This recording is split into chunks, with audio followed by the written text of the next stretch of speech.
completed in 1859 by the East Tennessee and Georgia Railroad. The ET&G would merge with a number of other railways over time to eventually become the famous Southern Railway in 1894. The Southern Railway would continue to use this line until they abandoned it in the mid-1950s for reasons I'll explain later in our journey. They would build a new line to the north, which you can see to the right of our train as we pass Grand Junction Station up on the embankment. That line is used today by the Southern Railway's successor, the Norfolk Southern Corporation.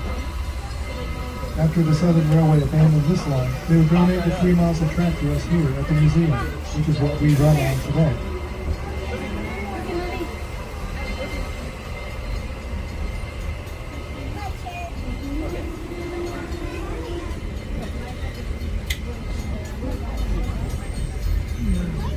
It's starting to go now, Marty.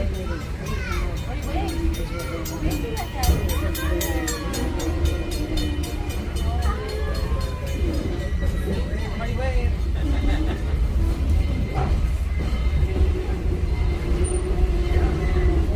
Are you ready, Marty? I think we can start going faster now.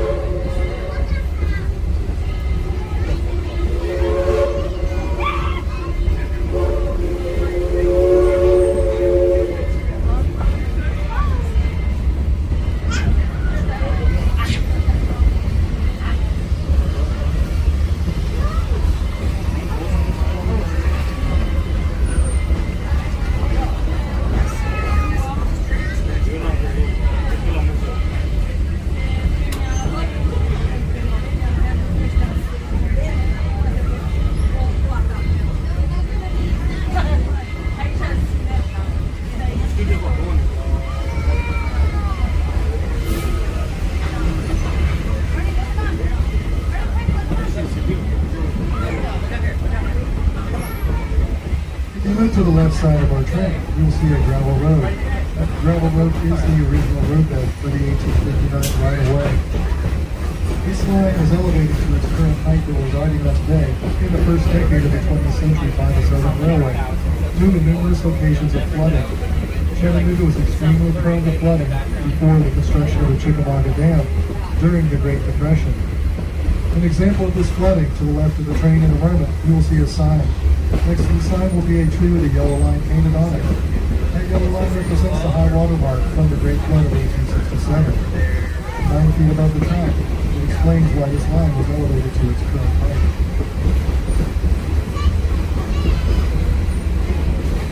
We are crossing over our first bridge over the South Chickamauga Creek. To the left of the train, you'll see the original piers that mark the site of the original bridge. On top of these stone piers would have been wooden decking and rails which trains ran on. The original bridge in this location was made entirely of stone. It was washed away in the flood of 1861. Unfortunately, there was a train on the track at the time, and the engineer did not know that the bridge was washed out. So he guessed it. The engineer and his train went for a swim.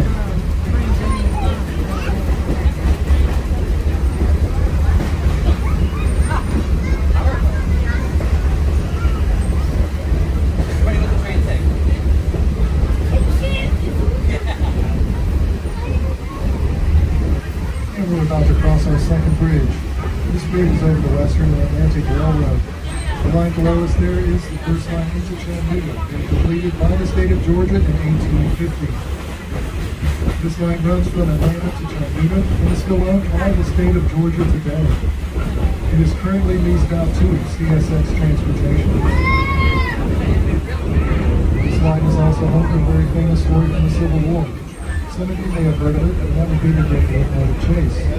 For those of you who have not heard of it, the Great Locomotive Chase is the story of James Andrews and 23 others known as the Andrews Raiders. They disguised themselves as civilians and made their way to Richmond, Georgia, which is right on the south end. They stole a locomotive named the General, while it was on the fuel, water, and wheel stack. They planned to race the General all the way north to Chattanooga while burning bridges and destroying track and telegraph wires along the way, in an effort to sever the crucial Confederate supply arteries. They were pursued by the General's conductor, William Clark. He was faced by Cook and Hancock, successful work later, and finally in a locomotive commandeered in Texas. When Texas was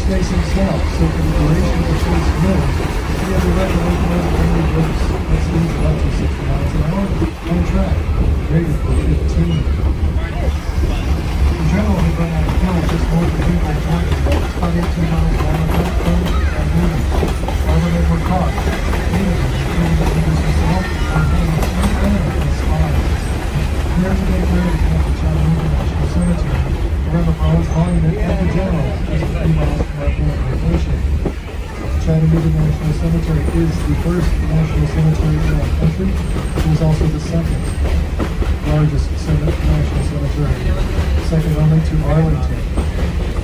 Andrews Raiders were the first ever to receive a medal of honor, but Andrews himself did not, as he was a civilian and not eligible. If you would like to know more on the topic, there are many books and films based on the event, such as Buster Keaton's silent film, The General, and one of Walt Disney's lesser-known films from the 50s, titled The Great Locomotive Chase. Both locomotives involved in the chase are still preserved today. The Texas is on display at the Atlanta History Center in Atlanta, Georgia.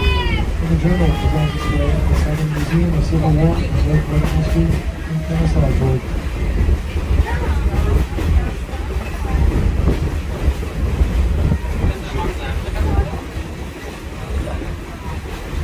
We are crossing over our third bridge. It is over Tunnel Boulevard.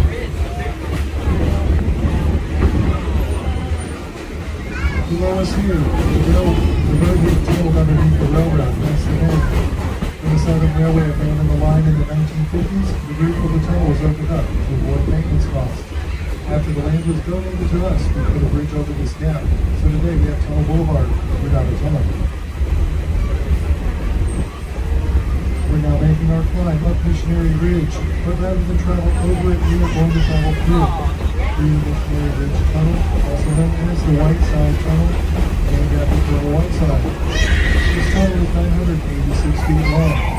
It was completed in 1858 and was excavated entirely by pick and shovel. This dynamite was not invented until 1867. So it is safe to say the construction of the tunnel went off without a plan. Black powder could not have been used as the topography of Missionary Ridge consists of static and limestone in this area. So any blasting would have likely resulted in the tunnel closing back in on itself. Due to the unstable nature of the tunnel, even with just pick and shovel, the tunnel did keep collapsing during construction. We decided to excavate an extra 3 to 4 feet along the wall and roof. The tunnel was excavated from both ends of the roof. They were only on for the 4 inches. The tunnel was train today during World War II. The tunnel is the reason that this line was eventually abandoned. After World War II, railway equipment was too large to fit through the pre-Civil War tunnel. And it was also a single-track tunnel, while the rest of the line was double-track, and this created major bottlenecks. We just heard 3501's whistle announcing the approach to Missionary Ridge Tunnel. If you're in the open air, car number 1000 or in the vestibule area, smoke and cinders may be in the air as we pass through the tunnel. If you have your cell phone with you with a flashlight on it, recommend that you turn it on and hold it up to the window as we pass through. That way you will be able to see just how close we are to the walls. In some places, that is less than 4 inches. And if you are afraid of the dark, close your eyes.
We are now on the west side of Missionary Ridge.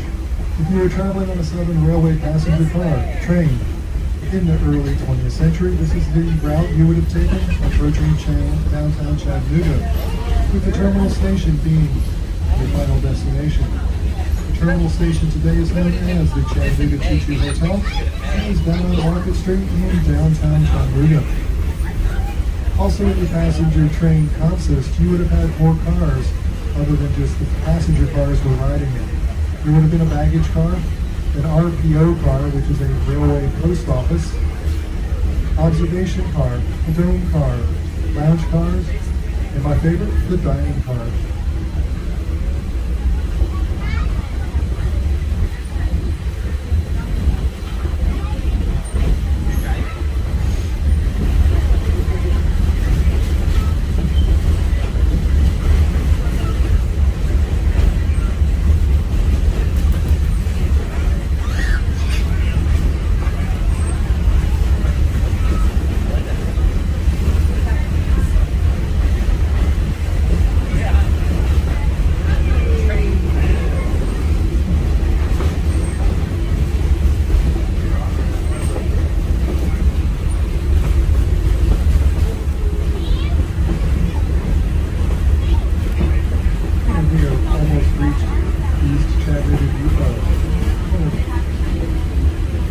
At the depot, we have restrooms and snacks and drinks available.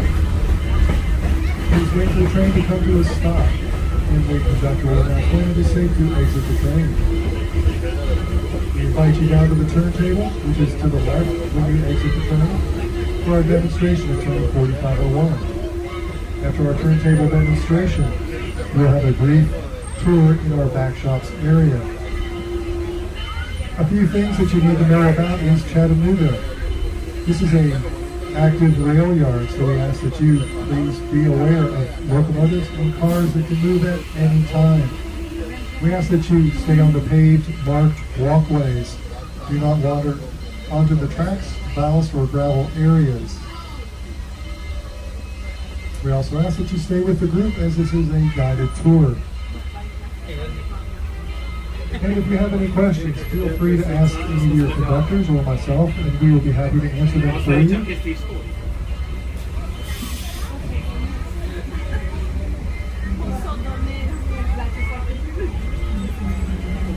And as we approach the depot, to the left of the train is our second functional steam locomotive, Southern 630.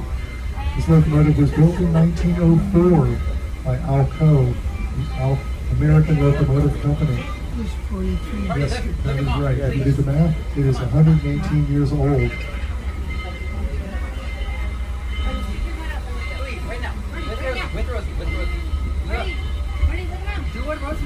Again, please wait for the train to come to a stop, and the conductor will announce when it is safe to exit the train. Take a left when you exit to head down to the turntable area for our demonstration.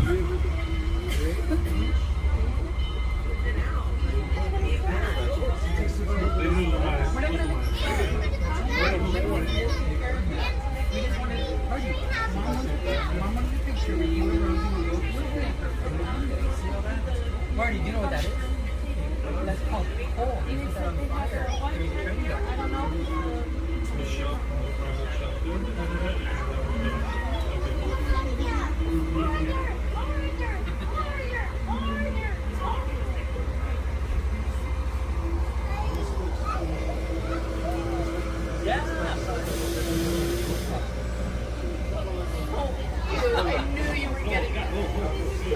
Locomotive 4501, built in 1911 by the Ball and Locomotive Works in Philadelphia, delivered to the Southern Railway as the #1, the first out of 182 MS 282 Mikados to ever be built, and again, it's the only one left in existence. MS 282. Now, anytime you read about or view the description of a steam locomotive, you're going to see numbers, a prefix of numbers, and those numbers represent the wheel arrangement. You may have a 440, a 280, like we do with our other locomotive 630, a 210-2, or in the case of the 4501, a 282. This class locomotive, the wheel arrangement, you count wheel arrangement based upon wheel sets. 2 or more things that look alike. So let's start counting those 2 or more things that look alike. as far as the wheels are concerned, okay? So as 4501 is brought onto the table, look up here at the very front. There's your set of two right there. That's the 2-liter pilot wheels. By the way, you may notice this plaque here. Do you know what that plaque says? National Registry of Historical Places. How often do you see that on a real live operating mobile machine? Does that give you an understanding how significant this locomotive is? So, again, the wheel arrangement, 282, you already, I talked about the 2-liter pilot wheels. Then, 1, 2, 3, 4, larger driving wheels on both sides. 4 plus 4 is 8. So 2, 8. And 2 towing wheels to support the weight. And of course, the mobility of the steam locomotive 4501. Now, ladies and gentlemen, when it was first delivered to the Southern Railway, it cost a little more than $23,500 to build. The Southern Railway paid that ticket price. It served up in Bulls Gap, Tennessee, up in the Knoxville Division, East Tennessee, and right around the end of its career with Southern Railway, it wasn't the end of its career whatsoever. In 1948, it comes up for sale. Now, many of the steam locomotives like 4501 survive simply because they are sold second-hand to smaller operating railroads that needed locomotives, and they weren't so concerned at that time with steam versus diesel. But the major railroads like Southern started dieselizing their fleet very, very quickly, and they needed to get rid of steam locomotives as quickly as they possibly could. So this locomotive is sold to the Kentucky and Tennessee Railway that's up between in the coal mining country of Southern Kentucky and between Kentucky and the Tennessee coal mining fields. And it was bought for $8,000. In 1963, even that small operating railroad had started to dieselize their fleet. Now this comes up for sale officially at scrap, and that is $5,000. So one of the two founding members, Barney, then buys this locomotive for an operation up to $5,000, running it from Stearns back to Chattanooga. It cost us in 2014 right around $1.5 million to restore it on site. Can't get a steam locomotive cheap anymore. So we're going to find the turntable with track 2. That allows us to pull the locomotive off track 2, pass by your coaches there on track 1. It once Mr. Durden gets this engine clear of the switch on the far end of our yard here in East Chattanooga. That's a good spot. We've got it spotted up. Mr. Langley spotted the turntable up. 4501 will be brought off the turntable. Pass by your coaches on track 1, on 2, all the way to the other end of the yard. Couple back up after switching back to track 1. And we'll have this engine on the opposite end. See down there, Matt is staying there at the walkway. I encourage you to go see part 2 of the tour. He's going to take you over past the pole shed and some of the equipment inside there. If you have any questions for any of us on the return trip, please feel free to ask. And let's give a round of applause to our crew up there in the cab. As I mentioned before, extremely hot up there, as hot as you are, nowhere near as hot as they are. And we are thankful and appreciative of them being so devoted to working here and operating our steam locomotive today. All right, ladies and gentlemen, meet Mr. Matt down there on the end, and we'll see you in a few moments.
done, right? Every day.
Good spot anyway,